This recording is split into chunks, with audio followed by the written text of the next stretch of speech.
Levecast.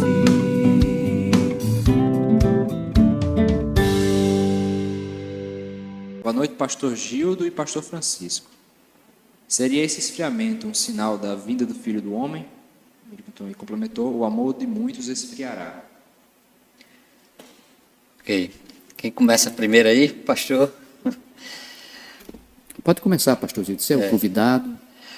Muito bem. Eu acho que faz parte, não é? A gente lembra daquele texto É de Mateus. lá de Mateus 24. Sermão escatológico do Senhor Jesus. Isso, no sermão escatológico ali, o sermão profético Profeta. dele, ele menciona vários sinais ali, eu acho interessante a gente contextualizar bem aqui, ver o contexto desse capítulo, Mateus 24, não é? Isso. E, na verdade, o Senhor Jesus está falando aqui, apesar de não serem sinais, esses que ele menciona aqui nesse capítulo, que muitos virão no nome dele, verso 5, ouvireis de guerras e rumores de guerras, nação se levantando contra nação, reino contra reino, haverá fomes, pestes, terremotos em vários lugares, etc. E ele diz que são o princípio de dores, né? Isso. É uma pergunta muito que tem sido recorrente, muito tem sido feita pelos irmãos. Pastor, será que a gente está nessa época desse princípio de dores, né? E a gente já está vivendo, alguns até questionaram, será que a gente está já na grande tribulação, pastor? E isso aí fazendo parte desses sinais.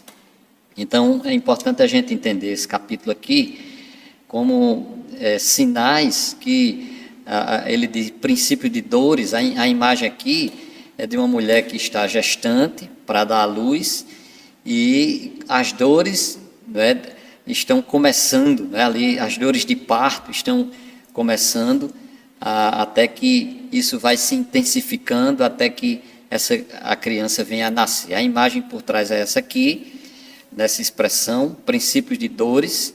O Senhor Jesus diz, mas ainda não é o fim, né?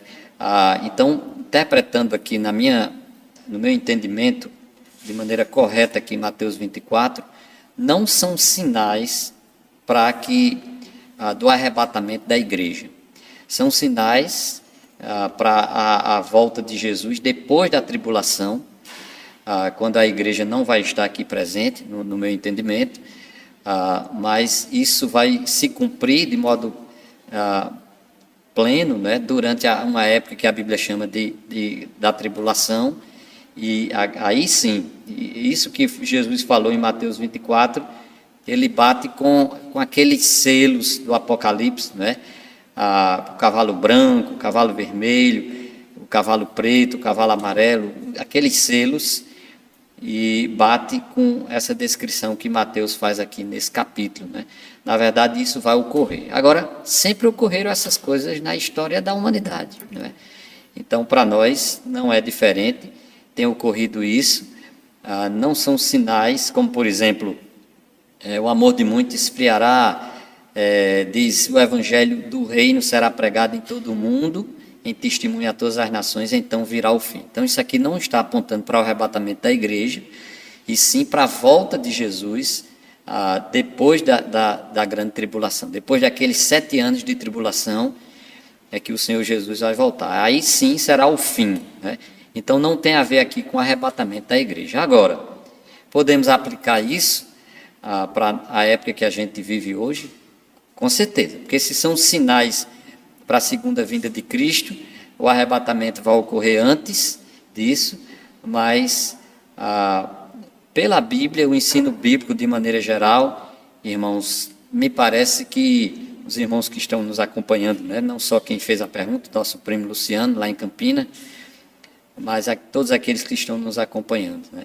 A gente não espera assim que a igreja, o mundo e a igreja vá melhorando cada vez mais para depois Jesus voltar. O fato é que esse esfriamento, Parece que essa é o contrário, falta de né? compromisso, me parece que é isso que vai ocorrer, segundo o ensino bíblico de maneira geral, né? O pastor pode complementar aí alguma outra ideia. Na verdade, a história vai caminhando para para um ponto final, e algumas coisas vão acontecendo até que chegue ao ápice, que é a segunda volta de Cristo, não é? Que será mais lá na frente. Existem alguns sinais, o Senhor dá sinais da sua volta. Agora, quando a Bíblia fala de arrebatamento, ela não fala de sinais, não é? Mas o que nós estamos vendo e contemplando no mundo hoje é um esfriamento geral, a iniquidade, a corrupção, né? O desgoverno, a falta de amor. Então, tudo isso deve nos deixar o que? Alertas. Porque a volta de Jesus é iminente, é num piscar de olhos, né? Para o seu povo, para a igreja. Então, realmente, Luciano, devemos estar assim, bem atentos, vigilantes, andando no caminho do Senhor, procurando o Senhor, porque de maneira geral esse esfriamento aponta alguma coisa, não é? Ele mostra alguma coisa. E nós temos visto também, por outro lado, que Jesus falou sobre falsos mestres, falsos profetas, falsos ensinos. Paulo fala sobre a operação do engano, do erro. E tudo isso assim tem se intensificado, está aumentando cada vez mais. Mas nós acreditamos que temos que ter assim muita atenção, porque o mundo mudou e é uma mudança bem radical. Há 30 anos atrás, em Campina Grande, eu sempre digo isso, nós saímos do Monte Santo, íamos para a Liberdade a pé, jogar futebol lá na quadra, voltávamos 11h30, 12 horas, não acontecia nada. Não tinha nenhum problema. Hoje você não tem liberdade de ficar sentado numa calçada conversando com um parente seu. Porque se você tiver com um celular, com algo na mão, você corre perigo. Então, essas coisas têm aumentado. E muitas outras coisas de maneira mais intensa. É uma batida mais forte, né? Então, nós devemos estarmos vigilantes, porque a história está caminhando para um final, tá, Luciano? Nós realmente acreditamos no arrebatamento da igreja, que pode ser a qualquer momento, é iminente, né? No piscar de olhos. Isso. Não existe sinal para o arrebatamento da igreja. Um detalhe que a gente não pode esquecer, né? Pode ser que a pandemia aí não seja isso que a Bíblia está falando aqui em Mateus 24, mas o que é que a gente percebe aqui? Que serve aí para a gente pensar, né? Serve para a gente pensar, né? Se havia alguma dúvida dos eventos bíblicos, das profecias, que está vendo que vai ocorrer alguma coisa que vai atingir o mundo de modo geral, isso não tem condição de ocorrer. Essa pandemia serviu para mostrar isso. De repente o mundo parou, a gente no início lá da pandemia era vendo o que estava ocorrendo no mundo e disse, isso vai chegar aqui para nós, né? Então todo mundo com aquele temor, com aquele medo, e serviu para mostrar aí que o que ainda está por vir no livro de Apocalipse, que menciona aqueles selos, as trombetas e o cálice da ira de Deus sendo derramado no mundo.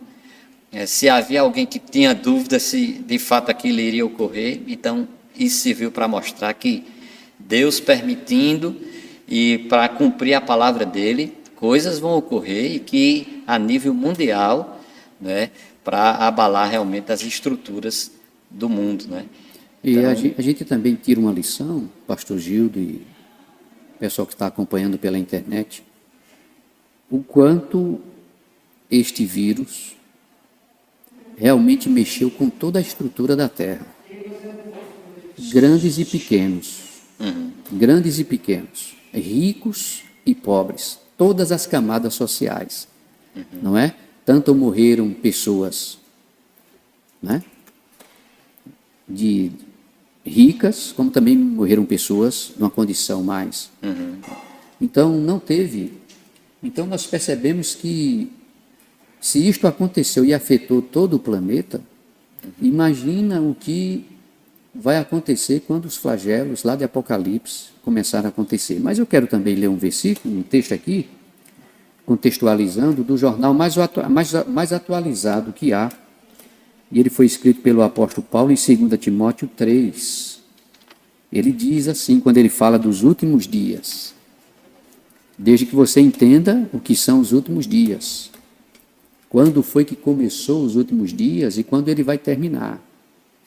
Sabe, porém, isto, que nos últimos dias sobrevirão tempos trabalhosos. Você acha que nós estamos enfrentando tempos trabalhosos? Porque haverá homens amantes de si mesmos, avarentos, presunçosos, soberbos, blasfemos, desobedientes a pais e mães, ingratos, profanos, sem afeto natural, irreconciliáveis, caluniadores, intemperantes, cruéis, sem amor para com os bons, traidores, obstinados, orgulhosos, mais amigos dos deleites do que amigos de Deus, tendo aparência de piedade, mas negando a eficácia dela, destes afasta-te. Então, olha que quadro. Parece que você está vendo diante dos seus olhos isto que as Sagradas Escrituras estão falando. Tempos trabalhosos. Então, é uma escritura muito atual. A palavra de Deus, ela é imutável, não é?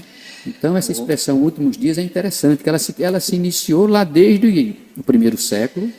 Desde que Jesus veio ao mundo, veio ao mundo, chegando à plenitude dos tempos. Últimos dias é uma expressão que não se refere a 1, 2 dias, aponta para um período, desde que Jesus veio ao mundo. É bom a gente lembrar daquele versículo, Hebreus capítulo 1, onde diz que Deus antigamente falava de várias maneiras, pais, né? Muitas vezes ele falou aos pais pelos profetas, mas a nós falou-nos desses últimos dias pelo Filho. Exatamente. Então aqui é uma boa pista para a gente entender últimos dias. Entender a expressão últimos dias. Que é um período que tem início com a chegada de Jesus a este mundo e vai se findar com o seu retorno, a sua segunda vinda. Isso. Então vai incluir toda a época que a gente está, a tribulação, quando a igreja já estiver lá no céu, depois dela arrebatada, mas tudo isso faz parte dos últimos dias, né? E olha que Paulo está dizendo aqui que nos últimos dias, Paulo também viveu os últimos dias. Só que no pêndulo da história, pastor Gildo, o pêndulo está mais para o final agora do que quando iniciou, concorda? Isso. Então isso é uma grande verdade. Nós queremos, Luciano, espero que as nossas respostas aqui tenham ajudado você aí na compreensão.